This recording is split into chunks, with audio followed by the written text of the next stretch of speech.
Welcome back to another episode of African Farmer Voices. It's good to have this conversation with you and just to hear from you. And for those who've been sharing comments with me, questions and everything, and even the discussion that we have on the side of our engagements and all that, they've been insightful in terms of informing me in terms of what do I need to talk about, what insight do I need to learn about, and most importantly, how can this help people in their different walks of life, in different professional and even business pursuits in terms of what they're doing. So today, in this conversation, I'm going to talk about side hustles and employment. How do you deal with the situation of my employees having side hustles? And I know as a manager in a company, as an entrepreneur who have employed other people in your business and all that, the question that you keep contending with is, how do I deal with my employees having side hustles, having different things that they're doing beyond my scope of work? And the challenge, and I do understand the challenge for employers and even entrepreneurs when you have employees under your team, is that you want them to dedicate their attention and focus to your business and the work that you're doing with them, which is a fantastic thing to be, because then if they are dedicated to the work you're doing, you can achieve your professional and business success wherever you want it to be. But most importantly, you have undivided attention, therefore then the level of performance is expected to be higher.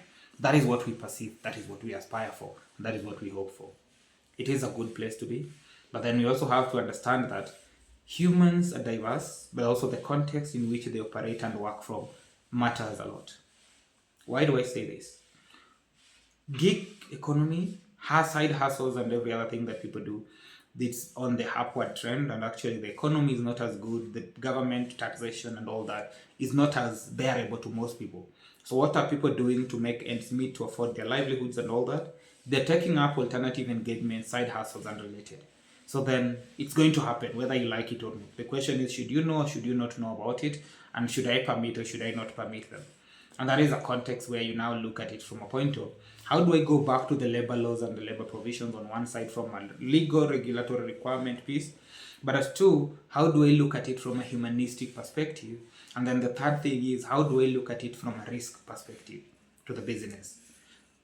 And when I look at those three facets, I would say it's about you as an individual making the decision on how you want to manage them. For me, my role here is to just give you perspectives and consideration that you need to look at.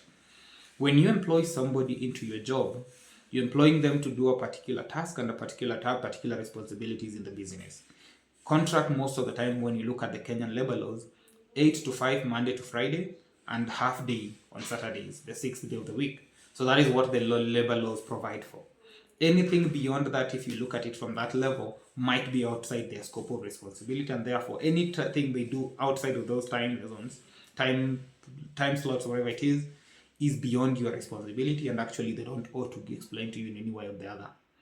Unless there were changes in terms of your internal contract when you're employing them, because then employers have flexibility to negotiate and renegotiate with their employees and determine their wait times of work, and therefore that is an agreement between you, and that has to be contractually binding between the both of you, employer and employee. So how does that work for you? You need to understand it and have to ensure that it is within the provisions of the law in terms of the time commitment they give. And two, from a legal standpoint, there will be always issues around conflict of interest. If I'm employed with company A selling medicines, I'm not allowed to sell medicines in another company. And even when you realize, actually, after redundancies or people transitioning from one company to another, there's always be those clauses about non-confidentiality, non-disclosure agreements, NDAs rather. And in those disclosure agreements and confidentiality provisions, there will be a requirement that you should at least take, maybe for example, 3 to 6 months time before you make the move to the other company if you wanted to. If you're starting your business, it should be maybe 6 months to 1 year before you start your business within the same area of work, because then chances are you'll be taking business from this person to another person, which is not fair to the business, because when you are working there, you are entrusted with that duty and responsibility. So those now will come within the conflict of interest, the non-disclosure agreement provisions, and the level of risk that you pose to the company. When you're working in a company, the conflict of interest aspect will say, you need not do anything else that is conflicting with our core business and core mandate in the company.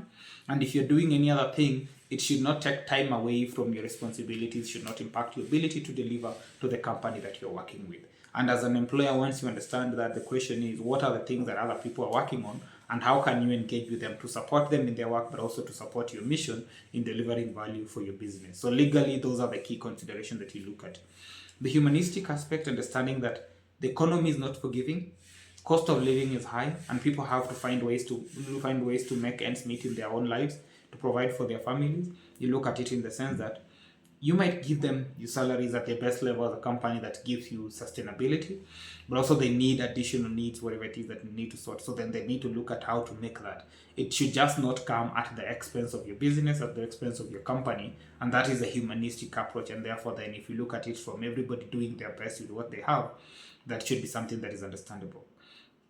Look at it from a risk standpoint. Look at risk. When I look at risk, I don't look at the negative that may happen. I look at the positives and the negatives from a risk level, because somebody, when you deny them the chance to engage in their side hustles, their horizon and level of exposure is limited to the confines of your business and the activity they're doing with your company, which means what they can do or what they can't do will be limited to what they are exposed to and what they think about. When you have your employees engaging in side hustles, they will interact with somebody in something in a context where they get new insights. That new insight can inform their engagements in your business if they are in business development. I manage that relationship in my side hustle this way, and it helped us get the business. How do I use that same knowledge and same thinking in this context in employment to actually drive conversations and get the business there? So diversity of human experiences gives us knowledge and actually trains us in different ways of thinking. The side hustle can expose them to that different nuance, which would be of value. In the side hustle, they'll meet somebody who probably is actually within the cycle of your business, and therefore they can draw learnings that could be of value to you. You never know how that's going to work. On the flip side, the risk of it is, if you don't know about them doing their side hustles and everything, the question is, in case something happens and they get hurt in the course of business in whatever it is that they're doing as your side hustle, how do you deal with that? Assuming probably they're somewhere away from your business premise, they've had an accident somewhere, you are being called as a first with the employer and everything. How do you deal with that situation where you don't even know what they were doing beyond this place of work? And I think from a humanistic, but also from a risk level, can you look out for their needs and actually support them in whatever it is that they're doing that helps you explore possibilities beyond the confines of what you're doing in your organization? So that is managing risk and knowing that when I know it's better for me, because then I can manage the probable risk and engage with them and support them in whatever they're doing, but also not compromise on our abilities as a company to deliver value. If you ask me, I would say, if my employees and my associates are doing their side hustles, it is permissible provided it doesn't affect our commitment and their delivery in the terms of the job that we're doing. 2, I get to know about it, it's declared, and therefore if there's a potential conflict of interest and potential impact on our ways of working, I get to know. Number 3, in terms of the other things that they're doing, if I know, you probably have insight that can help them, I have a contact that I can introduce them to, makes it easier for me to support, but also makes it easier for them to engage and trust, so that we build a company that is formidable and an organization that delivers value beyond transactions that we do as a business. And I think that is a critical piece of our work as business people, as entrepreneurs, and also as managers in the different places that we work with.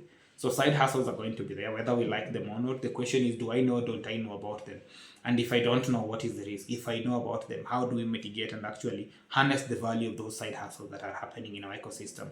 I think that is a conversation that we must have, and we must be open to having it. And then from an organizational level, having the policies that make it clear that this is the provision of how we do it, and this is the provision about how we should not do it. So then you have structures to help it work in a better way for your business, for the people that you're working with, and for the greater good of the society that we operate in. Thank you so much. If you enjoy the conversation, subscribe to the channel, share it with your colleagues, your peers. Let's build a community of people who learn and grow together, but most importantly, people who are committed and on a mission to make a difference in the lives of others. Thank you and have a good one.